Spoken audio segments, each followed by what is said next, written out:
ชั้นป .1 อีชั้นป .2 เป็นตัวละครม้านินมังกรม้านินมังกร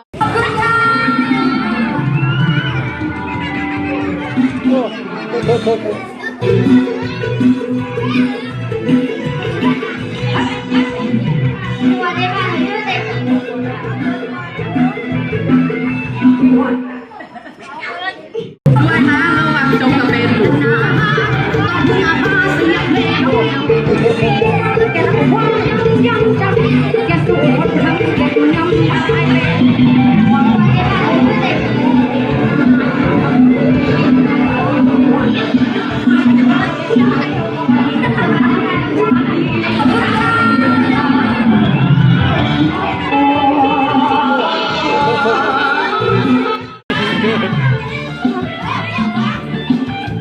คณะกรรมการจะดูตั้งแต่ตอนนี้นะลูก